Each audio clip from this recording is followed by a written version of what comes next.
let me begin officially by saying welcome. Welcome to those who just joined in. I am Christine White. I am your talker of all things sugar and sweet stuff for the next hour. So I hope you either have a good, hearty, healthy, unsugary lunch in front of you right now, or that you've already eaten, because, and apologies for the cupcakes on the title slide. I realize that's just actually kind of cruel, but gosh, they look so good.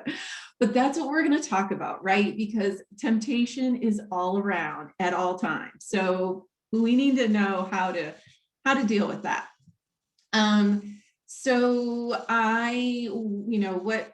why am I the one talking to you about this? So I am among many other things, I'm a certified nutrition health coach through the Institute for Integrative Nutrition. And we talked a lot and learned a lot about how we manage all the aspects of our life, our primary foods and our secondary foods, and our primary foods really being all of the things that are not the stuff we put into our mouth, like the sugary cupcakes. It's like the emotional stuff, right? So and stress and all those other things that often trigger what we put into our mouths and our food choices.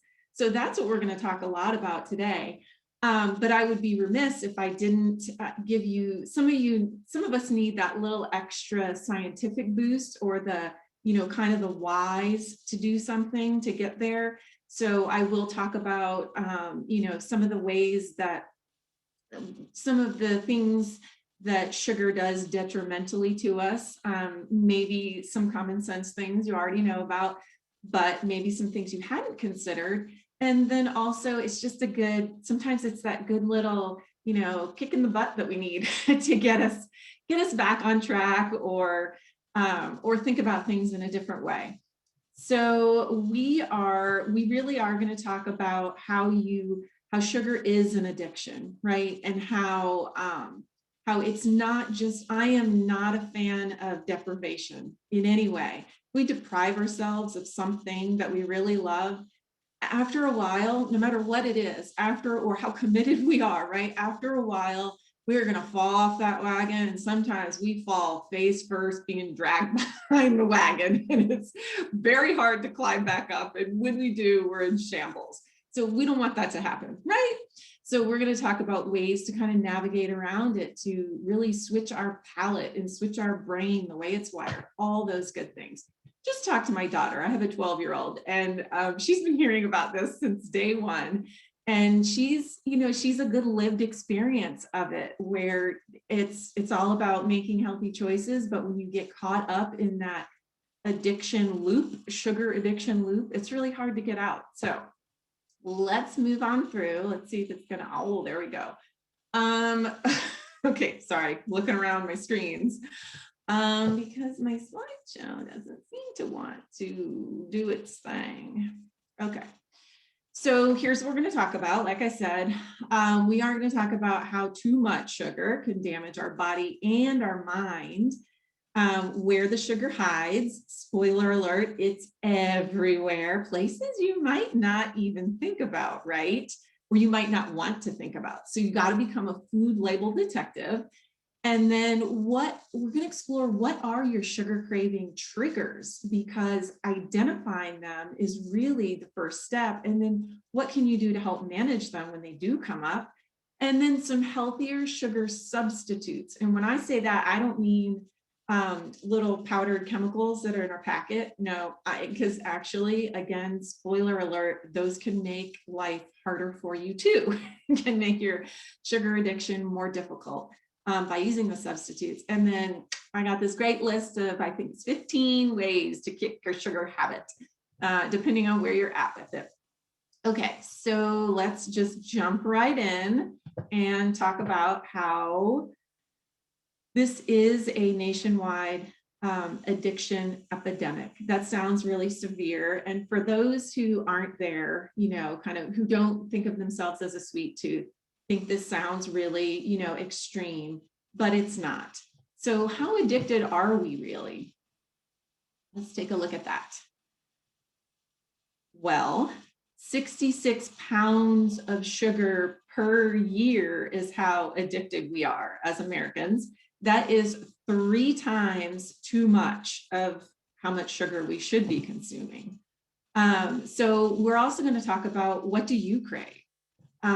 Oh, by the way, that was a per person, in case I didn't mention that. Yeah, that's 66 pounds of added sugar a year on average per person that people are consuming. So that's a lot, right? If you picture that in those little 1 pound bags, that's crazy, isn't it? So any sugar addicts out there, if you had your cameras on, I won't ask you to, but I think I'd see, lots of hands going up right now. And I have a confession. I consider myself a sugar addict in remission, I guess you'd say. I have my slips too, but this is not coming from someone who, doesn't, one of those, those people out there that are like, yeah, I just don't really crave sweets, take it or leave it. And your eyes pop out like, oh, I wish I could be that person, or maybe they're just lying to themselves. Well, no, we're all different. They're just wired differently than we are. So go into your chat box and let me know if you'd like to share, what kinds of sugary foods or drinks do you crave the most? Just, types, throw them out there. Or if you have something very specific, because there's a few that I hear Boston cream filled donuts. There you go. Very specific. Energy drinks. Thank you for mentioning that. Cupcakes, chocolate, 100% chocolate, ice cream. It's too cold out for ice cream. Never too cold. Kit Kat. See, very specific. Fresh baked goods, cupcakes, cake, ice cream, all the things. Right? Breads. I like that you mentioned breads too. And I'm glad. Sweet tea, thank you. Yes, some people will be very specific and say, like, I think it's that Chick-fil-A lemonade maybe, or sweet tea from, there's another place in town that does the sweet tea thing. So yeah, I don't know what a double doozy is, Brian, but it sounds good. You love it all. Exactly, right? There's so much out there. So, okay, let's move on, because we're probably all now those triggers are coming up for us, right? I'm surprised nobody mentioned anything from Starbucks, because I call their drinks basically like dessert in a cup, because it's like dessert on crack in a cup. Okay, so back into the chat box. What are your triggers? Oh, hang on, I had some up there too, I think. No. What are your triggers? What kind do you know? Have you identified things that will trigger you to crave? Oh, there you go. The Starbucks caramel frap. Yeah, that's the one. Stress, watching TV, tired, commercials, boredom, a certain time of day. Yeah, absolutely. Yes, you guys are hitting all the things. Wanting a reward. I know. Hanger. Yeah, when you're feeling a little hangry after a meal. Yeah, we get conditioned there. I work with my daughter on that. It's no, you don't need something sweet after every meal, right? Okay, so we have our triggers. I have another little list here for you. What about some things you might not acknowledge or even realize could be triggers that are kind of lurking around for you? Dehydration can actually be a trigger, whether you believe it or not, or realize it or not. Lack of protein, maybe there's not enough protein in your diet.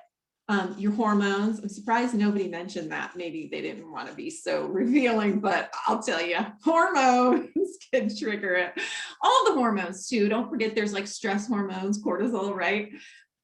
Just having a diet that's higher in carbs or processed foods, all of those things can trigger our, what I call it is it's keeping us in the carb loop, right?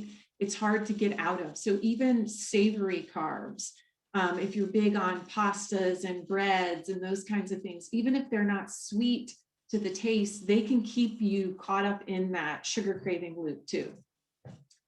Okay, so we're starting to reveal some things about ourselves, right? Well, like I said, sugar is lurking everywhere.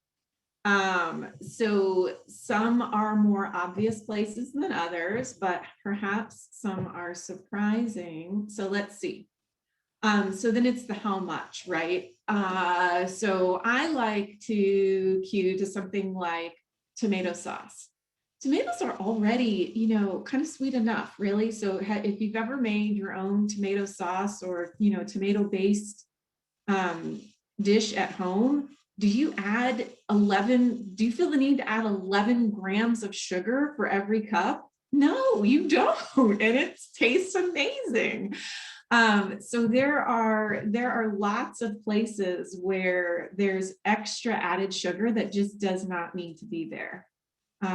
Let's see, I was trying to look at yeah, I hate to break it to you. I've got a more specific breakdown coming up here, because some of these are, right, it depends on the brand, it depends on the specific thing that you're speaking of. But you really see those little teaspoons, those are teaspoons on that, on that graphic, by the way, if you're wondering. See all those little teaspoons? Could you imagine, scooping that many teaspoons into oh yeah, the soda. Just wait till we talk about that. That is coming up next for what I call liquid sugar.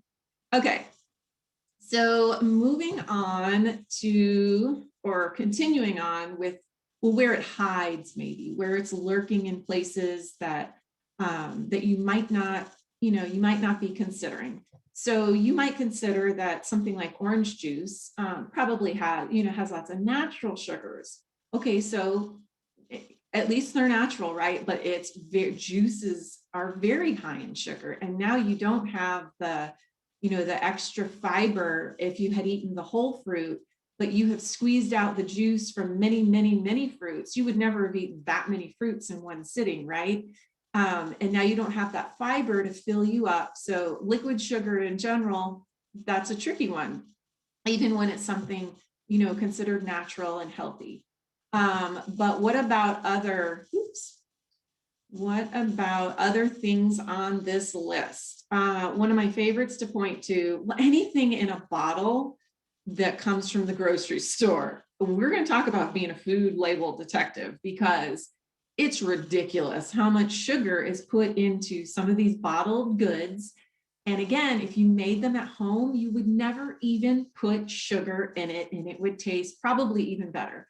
So something like salad dressing, ketchup, flip those over and don't look so much about nutrition facts. Look to the label and look to the ingredients. We'll talk about that in a minute, and you'll see how many added sugars there are. But what about, so let's pull up the rest of my list here. Sorry, I'm not doing very well with my multiple screens today because it's being tricky. But then what about your savory foods too? Things that, like I said, it doesn't taste sweet to the tongue, right? But there's lots of sugar in there. Bacon and deli meats are another thing that kind of annoy me because you can see I can get very annoyed if I go to conventional grocery store hunt. But you'll see things that are, now people are catching on and they're demanding things with less sugar or no added sugar where it's not needed. But you'll see paleo friendly bacon. It's right there on the label on the front because they haven't added the sugars that the others have. And then what about your supposed healthy foods? Oh yeah, don't get me started on these.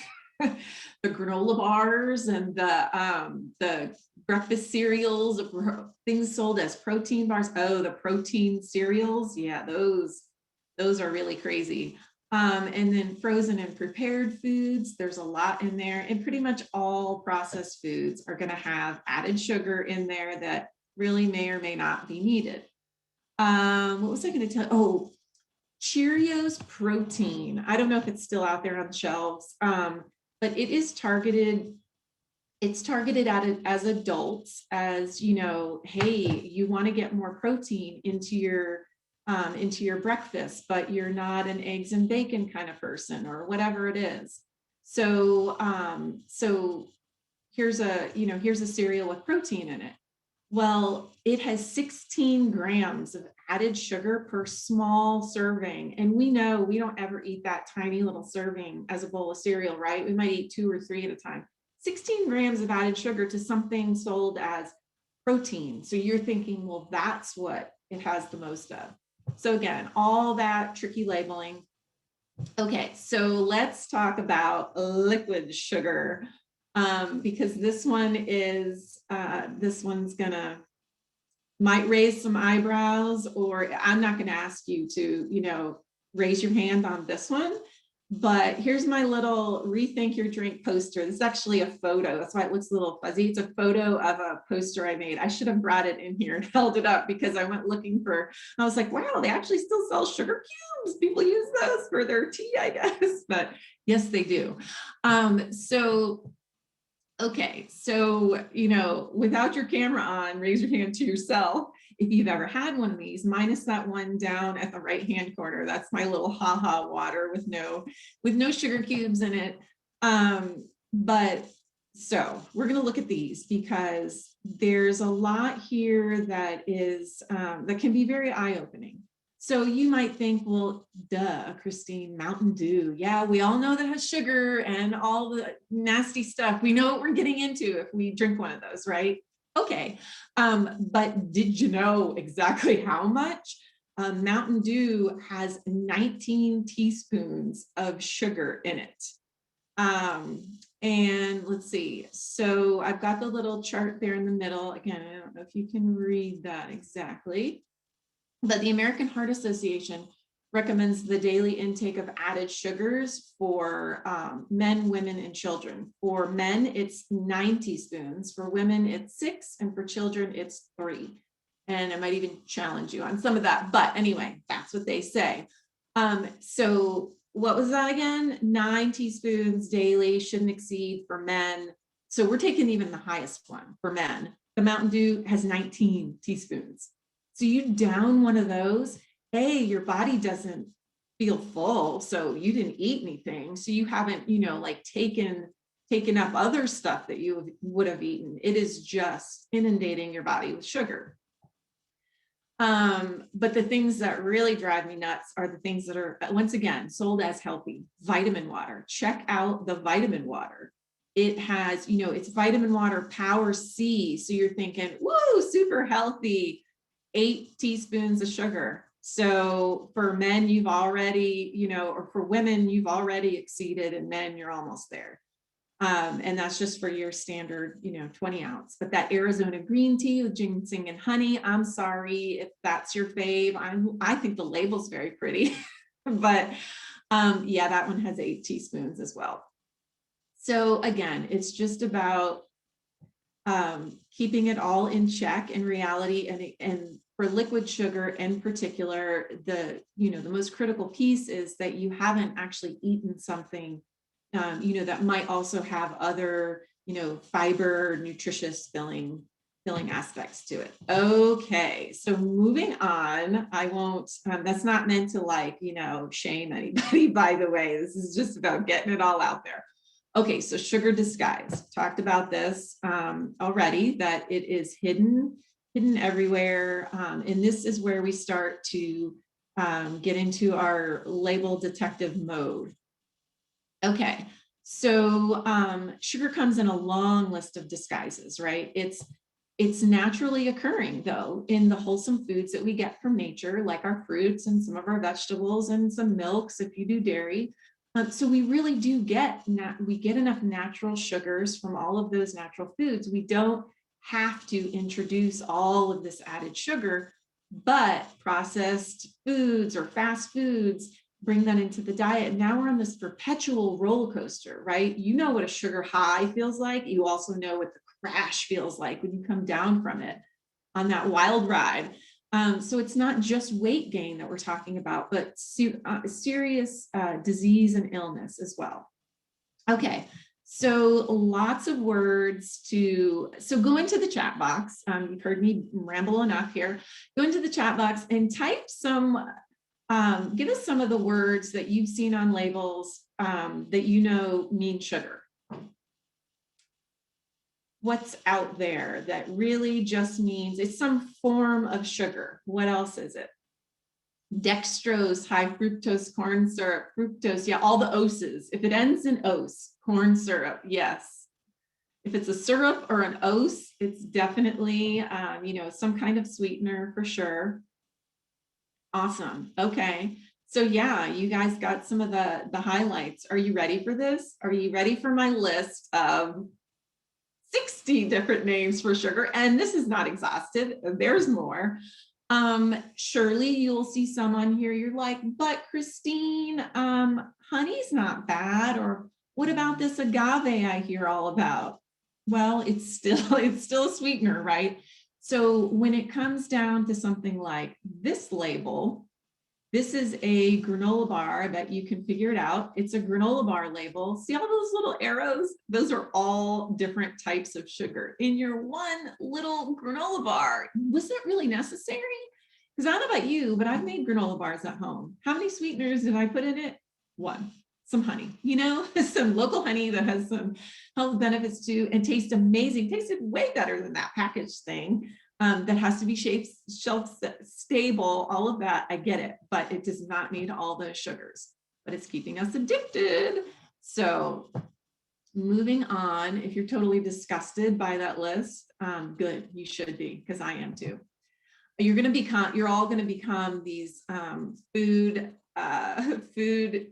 advocates before we get done here. Okay, so why so much added sugar? This is really where I'm going to bring out the advocates here. Are you ready? Don't get annoyed by this. It's sitting there, yeah. Money, money, money. It's all about the bottom line, right? I could do another entire workshop on this, but just suffice it to say, multi-bazillion-dollar companies, and yes, that's a word, processed food companies and fast food chains get really rich by keeping customers loyal, right? How? Because sugar is highly addictive. Okay, so you hear lots of things out there about this little slide that I'm about to show you. However, this is your brain on sugar. This is your brain on cocaine. I'm sure y'all have seen this on social media, and this ages me right here. Well, it ages you too if you get the little pun, right? Any questions? So these are the areas of the brain that are lighting up when sugar is consumed and when cocaine is consumed, to show that sugar is at least as addictive, if not more, than cocaine. So whether you want to believe that one, fully to its extremist place or not, it just highlights the fact there's tons of research out there showing the addiction.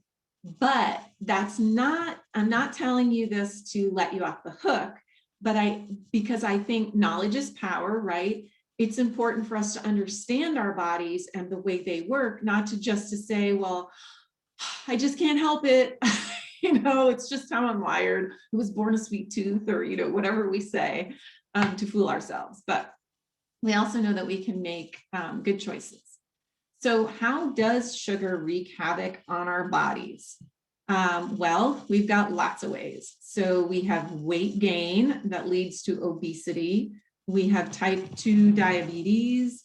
We have all sorts of other, health conditions, heart disease, cancer, liver diseases, all of these things.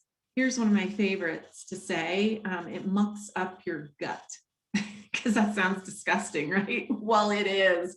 We all have such, not we all, but unhealthy gut is such a pervasive thing in our society because stress gets there too, right? It's not just the processed foods and the fast foods that cause an unhealthy gut, but it's stress and other environmental factors and lifestyle factors. And so sugar is one of them.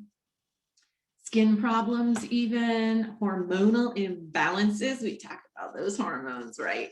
Inflammation, that is a huge one. And when we say inflammation, oftentimes you picture, I think, like inflammation on the surface, right? Like inflamed skin or something is something that you might think about. But there's so much inflammation that can go on inside the body that's really messing with our internal organs and all of the critical processes going on inside the body. Okay, so I know that you didn't come on here to hear me blather on for an hour about how bad sugar is for us and that it's everywhere. You want to know, what the heck do we do about it, right? So we are going to do something about it. We're going to do 15 possible different things about it. Okay. So if you want to share before I put the first one up, again, no pressure to share, but if you want to share with the group, let us know what kinds of things do you typically eat for breakfast? Maybe you're a quick, grab on the go breakfast. Maybe you don't eat breakfast. Just feel free to share because there's something number one is about breakfast. Nothing. So we have a eat no breakfast, eggs and bacon, skip it, fruit, eggs and bacon, Greek yogurt, eggs, fruit, tea, bacon. Ooh, okay, y'all are making me hungry at porridge. Oh, wow. Y'all are getting fancy out there. Oatmeal, that's the fancy porridge, right? A protein drink and a big breakfast on the weekends. Oh yeah, I love to make that big omelet on Sunday morning. That's my favorite. Okay, yeah, it's a good thing I ate lunch before this. I'm getting hungry again. Coffee and cookies. I read something about that recently. Someone who was trying to, not deprive themselves. And they were like, yeah, if I want cookies for breakfast, I'm going to go for it. Okay, so tip number one is, I'm sorry to those of you who this goes against what you normally do. A savory breakfast can help. So if you do eat breakfast, starting the day off with a savory breakfast is going to help, first of all, help limit the sugar, in that meal. But it also sets you on that path rather than initiating from the very start of the day, your craving cycle. So we talked about protein too, right? So savory it may or may not necessarily be inclined toward protein, but probably more often than not, that's also going to involve you eating more protein. So like the eggs and bacon eaters out there are eating a more very protein focused and savory breakfast. So as long as it's filling you up, and sustaining you enough until you're maybe, if you're a healthy snacker, your mid-morning snack, or bringing you to lunch. Okay, number two is all about the hydration. Those of us who might be hydrated on a regular basis, maybe you're just not that water drinker, you just can't do it. You think it's so boring, or you forget to, you just haven't gotten into a routine. Gosh, just talking about this has me eyeing my water glass over there. But so here's a tip. So if you feel that sweet tooth rearing up, those sweet tooth horns have come out during the day. First, here's what I would challenge you to try. First, you're going to laugh, but drink a large glass of pure water. Pure. Don't put any of that chemical junk in there with the artificial sweeteners, because like I said, the artificial sweeteners actually do keep our body in that loop, because the tongue says, oh, that was sweet. I like that. I want more of that, whether that is artificial or not.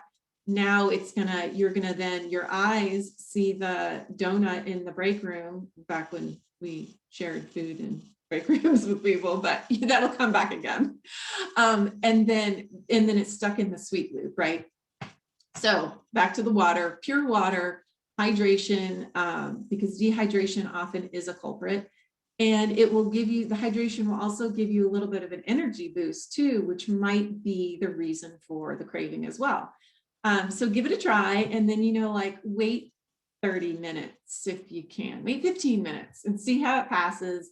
Try to distract yourself in the meantime, and then maybe you get so distracted and so hydrated that you don't even think about that candy bar that you've got hiding from you in the desk. Okay, number three is eat whole foods. I can't stress this enough. This is probably stated in every single one of my nutrition related workshops, but as much as you can clear out processed foods or fast food, anything that actually comes with a label full of, directives and things on it, then the less sugar, because you saw that list, right? The less sugars are going to be in your diet anyway. And start slowly, take baby steps. I would never recommend doing this overhaul in your pantry and your fridge, and pulling in every single new ingredient. And now, because why? Deprivation, right? And we already said no deprivation. We're not going to work on it that way. But so it's basically, it's like crowding out is what I call it. So if you crowd out the negative stuff, the stuff that you want to eat less of, like the processed foods that have the extra sugars in them, you are automatically making more room for the good stuff. And pick stuff that you enjoy. Pick the healthier whole foods that you enjoy, not what the bloggers are telling you to eat or the Instagrammers are taking beautiful pictures of. No, find things that you like and what's going to work for you. And even if you lack variety for a while and you can, just kind of stick to your set that works for you, you can introduce variety later. Okay, number 4 is, I've already said this a lot, right? Read the labels. So, I mean, I've been at a place in my life for a long time now where I could never eat something that came with a label on it without reading the label. I know, I do. I drive my friends nuts, and I'm a real buzzkill at the grocery store. You don't want to go with me. But if you're eating it, right, if you're putting it in your body, then we probably should know what's in it.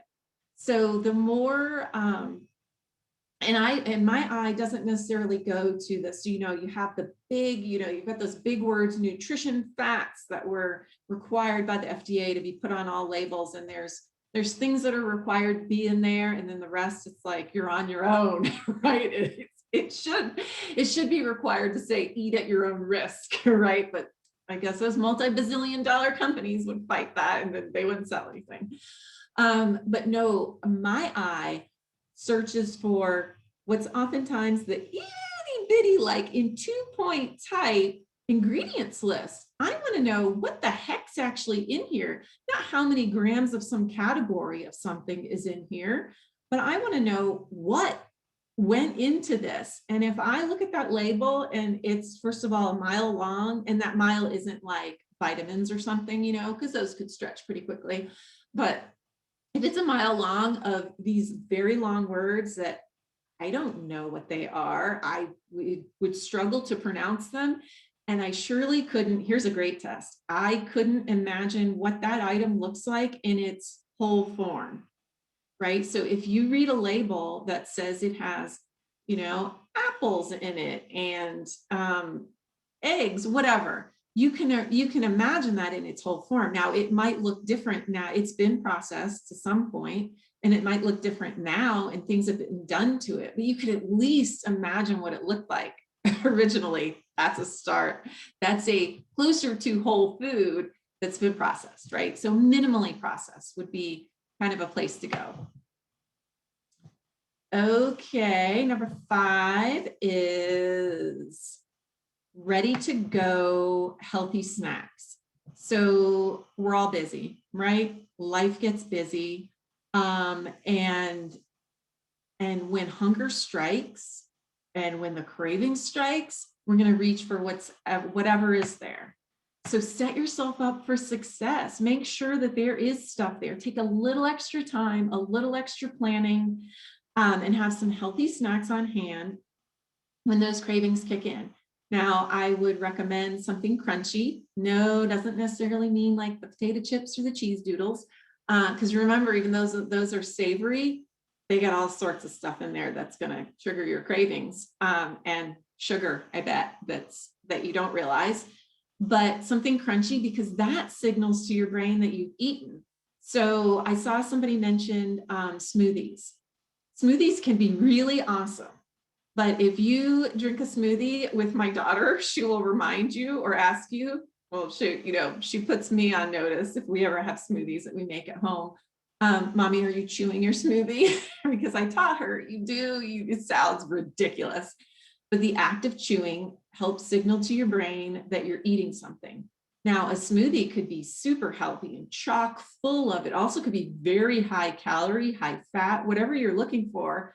But you are downing a ton of probably calories, fat grams, whatever, sugar grams, sodium, whatever's in there at one time. And remember, back to that liquid sugar, you're drinking it down. So if you're not chewing it, your body is less likely to feel satisfied. So if you're one of those people who wonders, why do I always feel more hungry after my smoothie? That could be why. So crunchy. So something like, I don't know, the simple stuff, carrots and celery sticks that are already, you've prepared them or they were prepared with a healthy dip that might have some protein or healthy fats in it, maybe some guacamole or some hummus, something that is going to help you feel full. It's also helpful if it's something that takes a little time to eat, right? So the crunchy, like lots of chewing and dipping it, whatever, because then it gives your body time to know that it actually ate something. All right, moving on to number 6. Number 6 is homemade sweet treats. See, if we were together in the same room and allowed to share food with people, I would have brought some of my, probably some version of my date bites. So there's a million different ways to make, healthy homemade sweet treats.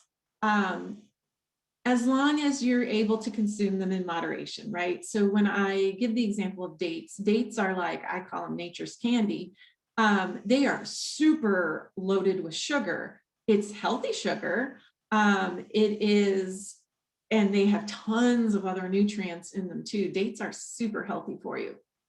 So you grind them up with some cocoa powder and some nuts of your choice and maybe a dash of salt. And you've got yourself what I think tastes like a raw brownie bite, something really fudgy. And you haven't had all of that extra refined sugar and all of that. But again, they are sweet, and this is part of your baby steps, right? This is where you can indulge, you can have that little bit of something. So you're not depriving yourself, but Google it, date balls, date bites, and you'll find lots of different flavor profiles. I have one that tastes like, really tastes like carrot cake. It's raw too, though. You don't cook them. Zucchini muffins. Yes, that's a great idea, Deborah. That's another, just be careful with the muffins, right? Because a lot of times, again, it's like, ooh, it's zucchini, but yeah, how much sugar did we have to put in that?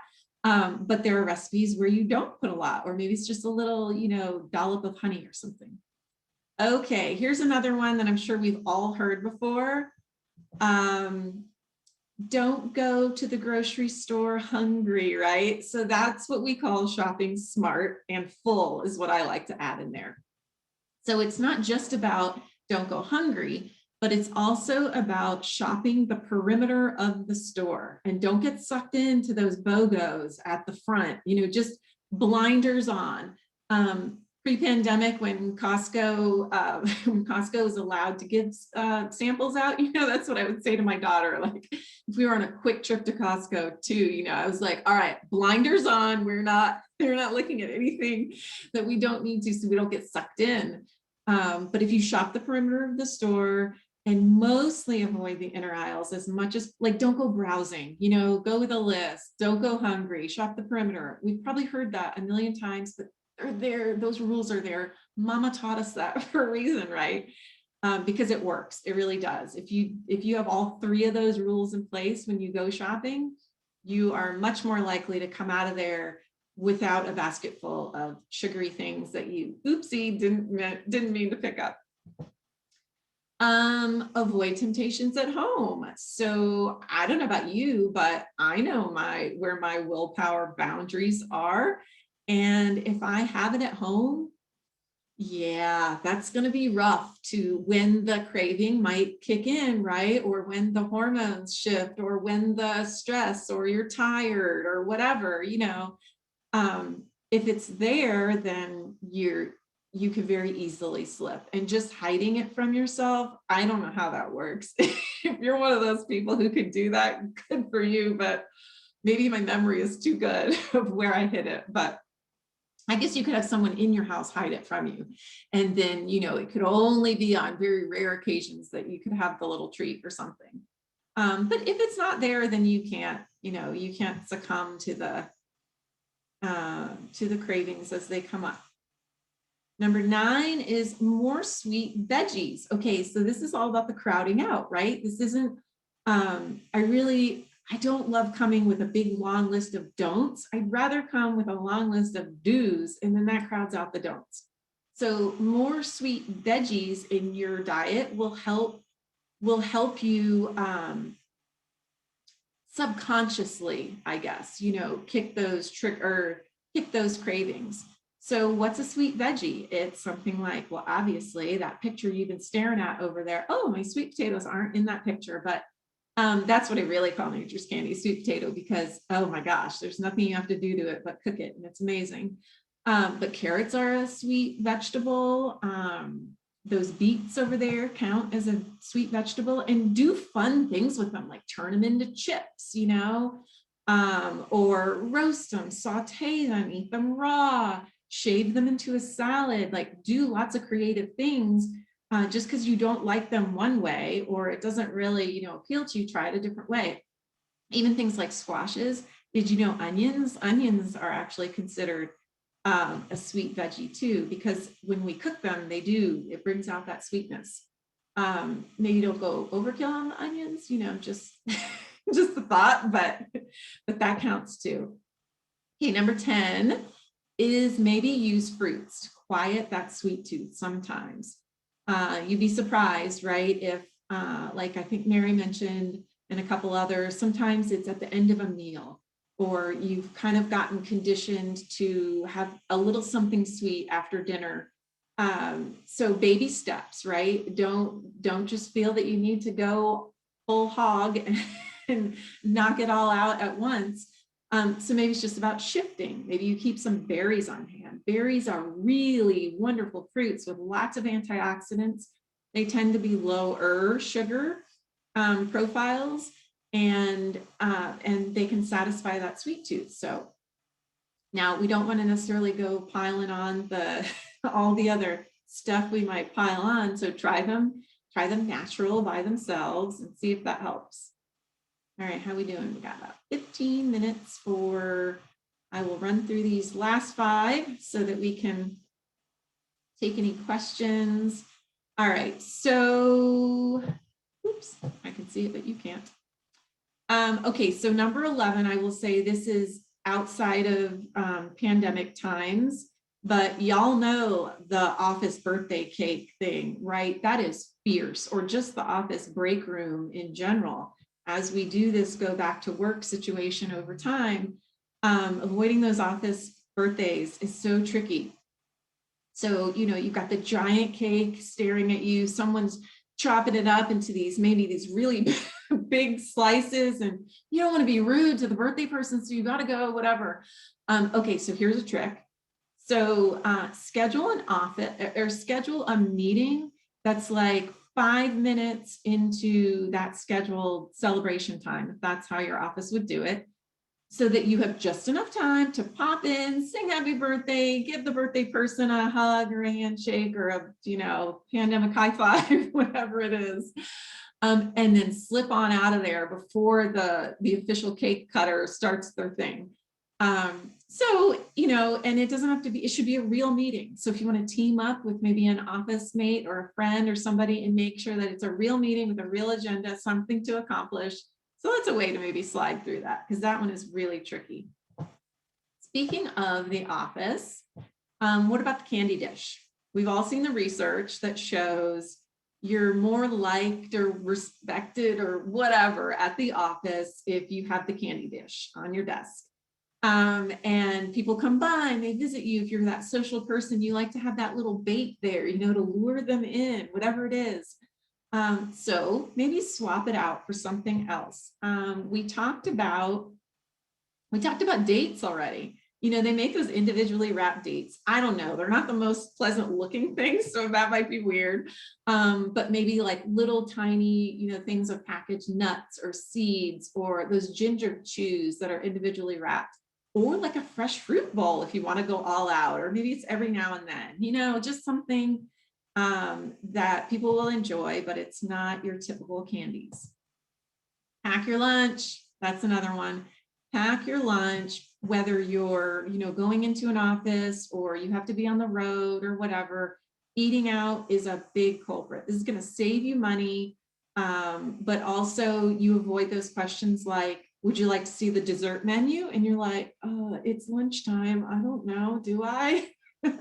Would you like a cookie or a brownie with that? Right? So there's lots of reasons to avoid that. And take a look at what's going in the kiddos' lunchbox too.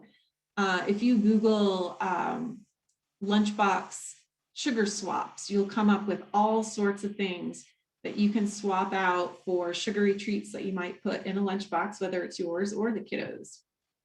Don't forget to eat protein before you, again, pre, post pandemic. Socials and outings, those can also be another place where, there's a buffet of little sugary bites that are there, and they're so cute, and they're just like calling your name from across the room.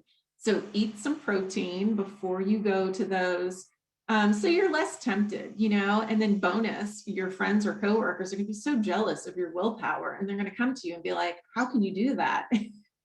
You must not have a sweet tooth. And then you can tell them all these fun things that you learned.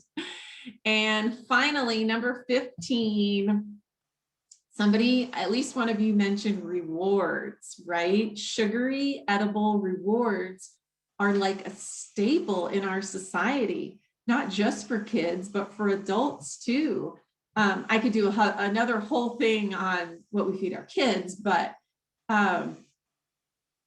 think beyond the ice cream outings or celebration cookies to celebrate things. Come up with some, and don't forget things like the wine and alcohol, obviously, or any mixers that would go in that, sugar, even just plain old wine, lots of sugar in that too. So, something to think about. But non-food or drink rewards for yourself or your loved ones. But it could be something active. It could be, take a stroll outside your favorite park.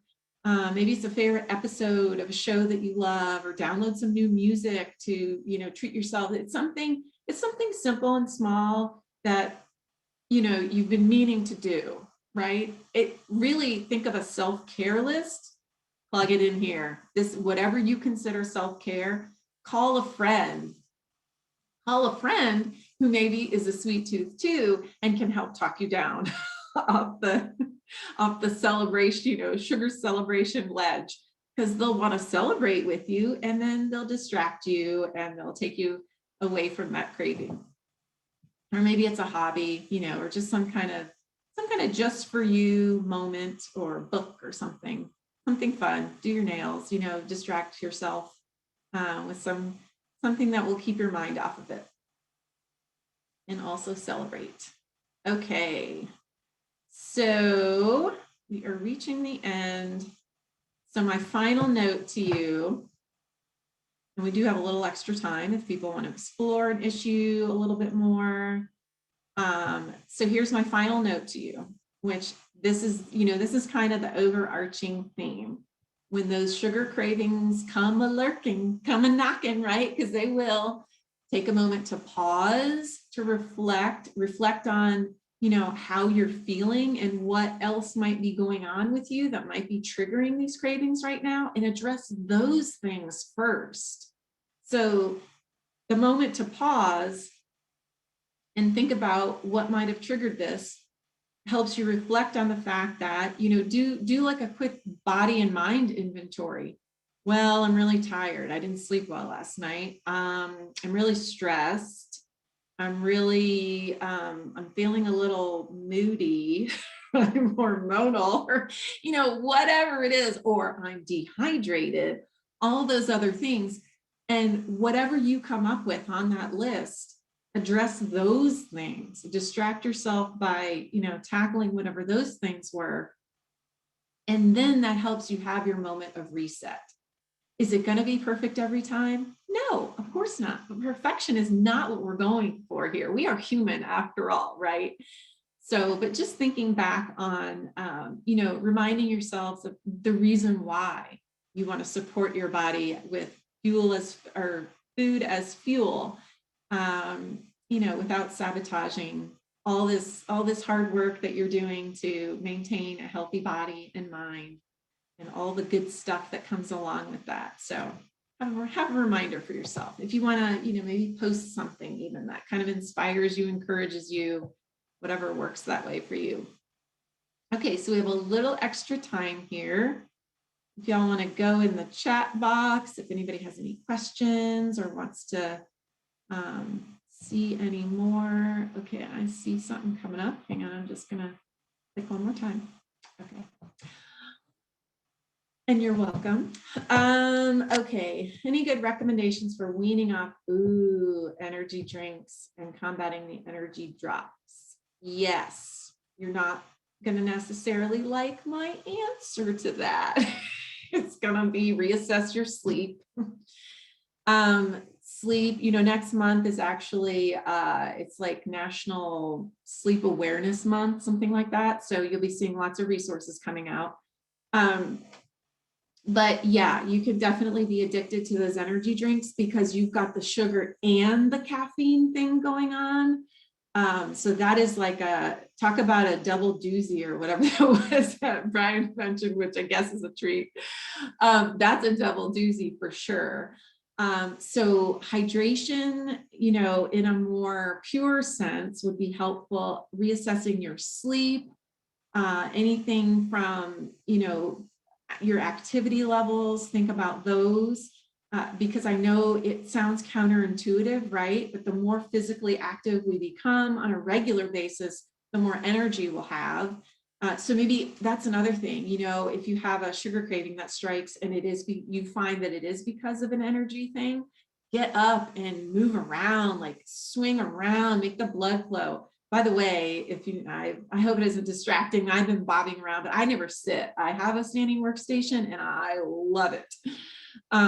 So, some of those things might help, but yeah, it's, or maybe you can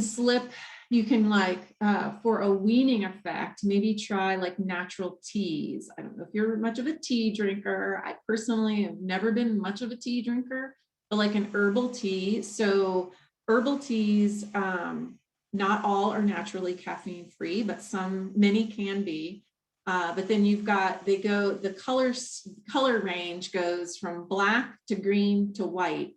That's from highest caffeine to lowest caffeine. So you could try something like that where, you gradually kind of phase yourself out, because it's right, going cold turkey on any kind of addiction, whether you want to call it that or not, usually isn't going to work very well. So yeah, weaning for sure. Or some people will water things down for a while. Okay. Honey and stevia as sweeteners. So yeah, that's a big common question. That is, of course, going to be better than, refined sugars or high fructose corn syrup or things that actually is still out there. But it's within moderation, right? Because you're still consuming something sweet. But something like honey has some real, especially if it's local raw honey, can have real health benefits to it. It helps people ward off their allergies and things like that. So whenever you can have health benefits with something you're putting in your body, that is a win for sure. And something like honey is super sweet. It has like almost like a flavored sweet profile, right? So you probably have to use way less, or you can condition your body to use way less. Chicken broth as a snack. Wow. Yeah, go for it. If that works for you. Have you ever tried bone broth? So, ew, that sounds so gross, but it is so good for the gut. You can put your bone broth in, or chicken broth, or whatever kind of broth in something, but yeah, you're getting lots of protein. I would say, does that fill you up enough though? If it's by itself and you're just sipping, that's great protein for sure. Stock has more protein than broth, and bone broth has way more protein than stock or regular broth. So did you get all that? Let's see. Ooh, sugar versus Splenda. it's like the two evils crossing paths. Yeah, it's, do you want refined sugar, or do you want a pile of chemicals? I hate to say neither is great, but I'm always going to be more in favor of something that's natural. So, you know, where if it's cane sugar, it's come from a plant, ain't nothing natural about the chemicals in the little packets, right? So that takes it, now we're on a whole different topic about, the ingredients or the nutrition profiles of things that go in your body. But monk fruit, yeah, monk fruit has become really popular for sure. I've seen that becoming a little bit more, I don't know if I'd say mainstream yet. It sounds weird. Have you ever seen it? It's ugly. But yeah, y'all are on the right track. Really, right. What it comes down to is, awareness is the first step, like being aware of how much we are actually consuming. Maybe use a food journal, track everything for a few days or a week. And along with that, though, don't just track what you're consuming or how much sugar. I did private health coaching for a while, and one of my clients, she had a major sugar addiction, and she was doing a sugar journal. So every time she ate anything that had any kind of, sweetener or anything in it, she was keeping track, and it really helped her become more aware and keep it in check. And then she would be like, by the afternoon, well, I've already had enough for the day. So now, and it helped her kind of shut it down a little bit and just be a little bit more aware. So yeah, those are all, but you can Google a good food journal. Oh, what I was going to say though, is also track, a good journal will help you track how you're feeling at the time too, because that will help you get to some of your triggers. And it'll also help you get to the bottom of then what works for you to overcome those triggers, So let's see, when I reached for that candy bar, it's, what was I feeling at the time? I was really stressed out, or I was really tired. And then maybe on another occasion, I really wanted another candy bar because I was still tired or stressed, but here's what I did. And it worked pretty well to overcome it, so then it'll just help you figure it out. Yes, chewing. Yep, back to the chewing. So our brain knows that we're eating. Chewing gum. Be careful of the chewing gum. I'm a gum chewer from time to time too, but just be aware of what's in the gum, right? So if you've got those artificial sweeteners in there again, the brain, the sweetness, it could still be, it could be keeping you in that cycle to reach for other things. So it's not necessarily about, the detriments in the gum itself. It's what the habit is doing. And it's what you're, some people say, chewing gum makes me more hungry. And it's because, they're chewing, but they're not getting filled up. So their body's like, what the heck are you doing to me? Are you trying to trick me? But for others, the trick does work. So it might just be a mental state about it all, right? But we did say, chewing tells your brain that you're eating, but if you're not swallowing, you can only trick the body so much. All right, awesome. So it's 1 o'clock. We have reached our time. Thank you so much for being here today and for devoting an hour of your busy day to your health. I hope you got some good nuggets out of this. We are recording all of these lunch and learns. Come on back. We have 12 weeks of this every Wednesday at noon, doing the shameless plug for Working Well. Thank you, Working Well, for hosting. But we've got a whole variety of topics. So make sure you go on to the Working Well website and check them out, register for more, any and all. But we're going to archive these recordings on the website as well, so you can share them with your friends, watch them over again. But have a great day. Be well. Take care of yourself, and good luck with your sugar cravings. I know you can do it. Bye.